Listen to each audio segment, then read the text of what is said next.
दफ्तर से आते ही मोहिनी ने पर्स मेज पर रखा और स्नान घर में घुस गई। जाते जाते उसने शयन कक्ष में उड़ती नजर डाली। वह अपने पति समीर को किसी पुस्तक को पढ़ने में लीन पाकर वह आश्वस्त हुई। स्नान घर में से निकलकर वह रोज की तरह चाय बनाने को रसोई की ओर बढ़ी, किंतु चाय की ट्रे लिए समीर को आते देख उसका माथा ठनका। ठिठक कर उसने पूछा, तुमने चाय क्यों बनाई? बना ली, लापरवाही भरे स्वर में समीर ने उत्तर दिया। आज समंजस की मुद्रा में कुछ देर खड़ी रहकर मोहिनी ने कदम बढ़ाए। वह समीर के पीछे हो ली। उसकी समझ में नहीं आया कि इन्होंने चाय आज क्यों बनाई। यह प्रश्न जब उसे फांस की तरह चुभने लगा तो उसने शयन कक्ष में पहुंचने के पूर्व ही पूछ लिया, ऐसी क्या जल्दी हो गई थी आज? आज तो मैं रोज से जल्दी आई हूँ। हाँ, समीर ने मेज पर चाय की ट्रे रखते हुए कहा। इस हाँ से मोहिनी को संतोष न हुआ। सिर दुख रहा था क्या? नहीं तो, समीर ने मुस्कुराते हुए कहा।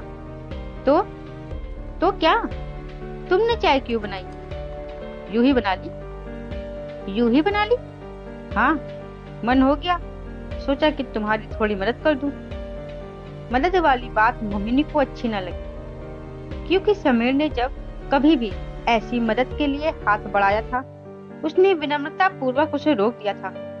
साफ कह दिया था कि मुझे किसी की मदद की आवश्यकता नहीं है। पिछले 3 माह से समीर एक केस में फंस जाने के चलते नौकरी से मुअत्तल होकर बैठा था। इस स्थिति में बेकार होने के कारण वह मोहिनी का हाथ बटाने को उत्सुक रहता था, किंतु मोहिनी ने उसे ऐसी अनुमति कभी नहीं दी थी। स्पष्ट कहती थी कि हाथ बटाकर मुझे लज्जित ना करो। समीर ने उसे बार बार समझाने का प्रयास किया था, इसमें लज्जित होने की क्या बात है? जब मैं कुछ नहीं कर रहा हूँ, दिन रात घर में ही बैठा रहता हूँ, ऐसे में हाथ बटाने से मन बहलता है। किंतु मोहिनी ने उसकी एक ना सुनी थी। उसकी तो बस यही रट थी कि यह मुझे अच्छा नहीं लगता, मेरा काम मुझे ही करने दो। पिछले कुछ दिनों से मोहिनी को लग रहा था कि समीर जैसे अपराध बोध की भावना से ग्रस्त हो रहा है। मोहिनी के नौकरी करने एवं उसके घर में बैठने से यह ग्रंथि उसके मन में निर्मित हो रही थी। इसीलिए वह घर के छोटे मोटे कामों को करने लगा था। बच्चों को बस स्टैंड तक छोड़ना, बाजार से सौदा सब्जी लाना, आटा पिसवाना आदि काम वह बिना कहे ही करने लगा था। इन कामों की ओर से उसने पहले कभी इतना ध्यान नहीं दिया था। वह अपने दफ्तर के काम में ही व्यस्त रहता था। अब तो वह घर के कामों की राह ही देखता रहता है। मोहिनी मना करती है, तब भी वह कई काम कर ही डालता था। यह चाय भी मोहिनी को इसी प्रयास की एक कड़ी सी लगी थी, इसीलिए वह उद्वेलित हो उठी थी। उसे यही बात कचोट रही थी कि समीर अपराध बोध से क्यों ग्रस्त हो रहा है। वह घर में व्यवस्था में बैठा है, इसमें उसका क्या दोष है? वह नौकरी करके समीर पर कोई एहसान नहीं कर रही। संयोग से उसे नौकरी मिल गई तो वह करने लगी। टाइपिंग का ज्ञान एवं अनुभव इस कठिन समय में काम आ गया। इसी के बोझ से समीर दबने लगा, घर के काम में हाथ बटाने लगा। घर के सब काम तो वह विवाह के बाद से करती ही रही। यह तो उसकी आदत में है। नौकरी करने या न करने से कोई अंतर नहीं पड़ता है। समीर इस बात को समझता क्यों नहीं? व्यर्थ की ग्रंथि मन में क्यों पाल रहा है? इसी बात का उत्तर पाने के लिए मोहिनी ने समीर को कटघरे में खड़ा करने का प्रयास किया। वह उल्हाना देते हुए बोली, तुमसे कितनी बार कहा कि घर के कामों में मुझे तुम्हारी मदद की बिल्कुल आवश्यकता नहीं है। प्याले में चम्मच हिलाते हुए समीर मुस्कुराते हुए बोला, मगर मुझे तो लगता है कि तुम्हें मेरी मदद की आवश्यकता है। ऐसा क्यों लगता है समीर तुम्हें? क्योंकि तुम दोहरा काम कर रही हो और मैं कुछ भी नहीं कर रहा हूँ, इसलिए कुछ तो मुझे करना ही चाहिए। तुम भले ही और कोई सा काम करो, मगर मेरा काम मत करो। क्यों ना करो? क्योंकि यह मेरा काम, केवल मेरा। याद है एक बार तुम्हें रोटी बनाते देख हमारी गुड़िया ने क्या कहा था?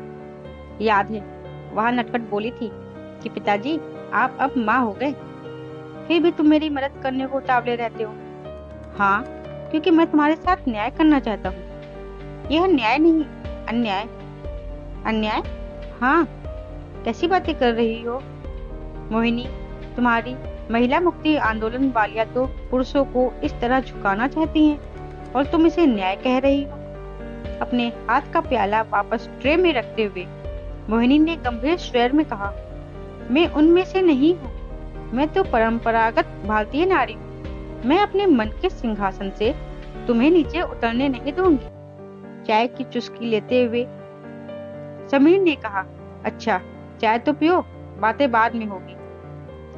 मोहिनी ने समीर के पास बैठते हुए कहा, नहीं, इस बात का फैसला आज ही हो जाने दो। यह रोज रोज की मत्थापच्ची मुझे पसंद नहीं। चाय का प्याला मोहिनी की ओर बढ़ाते हुए समीर बोला, अच्छा बाबा, फैसला कर लेंगे। चाय का प्याला हाथ में लेते हुए मोहिनी बोली, चाय पीने को मन नहीं हो रहा है।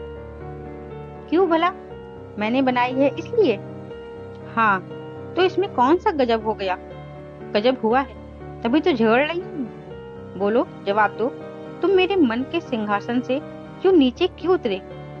कहाँ उतरे हो? तुमने मेरी भावनाओं को ठेस पहुंचाई। बाप रे, एक प्याला चाय बनाने में ठेस पहुंच गई। हाँ, यह मात्र चाय नहीं, दूसरी दिशा में बढ़ाया गया कदम है।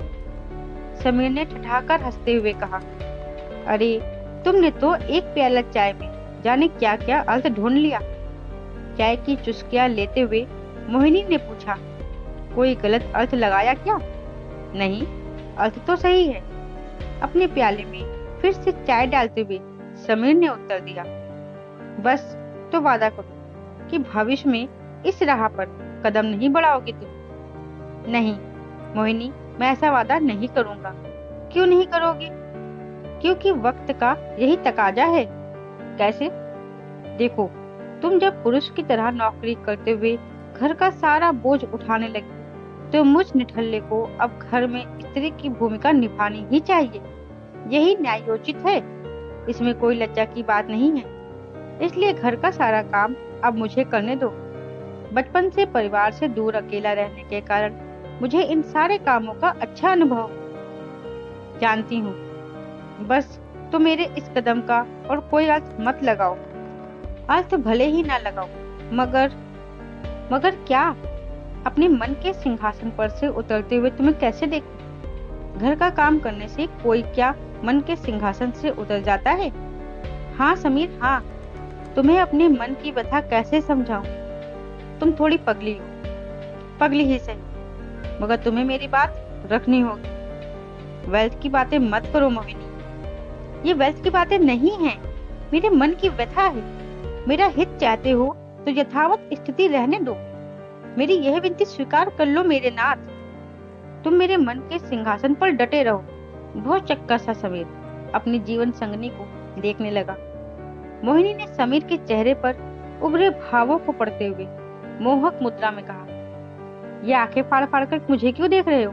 पहले कभी नहीं देखा क्या? देखा, खूब देखा, मगर आज तुम्हारे भीतर की अनोखी नारी के दर्शन हुए। कहते हुए समीर ने मोहिनी को बाहों में भर लिया। दोस्तों, अगर हमारे पति पत्नी के बीच समझ, प्यार हो तो जीवन में आई हुई कोई भी परिस्थितियां हमें कमजोर पड़ने नहीं देती। दोस्तों, इस कहानी से आपने क्या सीखा? मुझे कमेंट बॉक्स में जरूर बताइएगा। दोस्तों, आपको मेरी कहानी अच्छी लगी हो तो वीडियो को लाइक और शेयर जरूर करें। आपके लाइक और कमेंट से हमें प्रेरणा लिखने में बहुत मिलती है। आपके लाइक और कमेंट से हमें कहानी लिखने में बहुत प्रेरणा मिलती है। और चैनल पर नए हो तो चैनल को सब्सक्राइब जरूर करें, साथ ही बेल आइकन को जरूर प्रेस करें, जिससे आगे आने वाली कहानी की अपडेट सबसे पहले आपको मिले। धन्यवाद।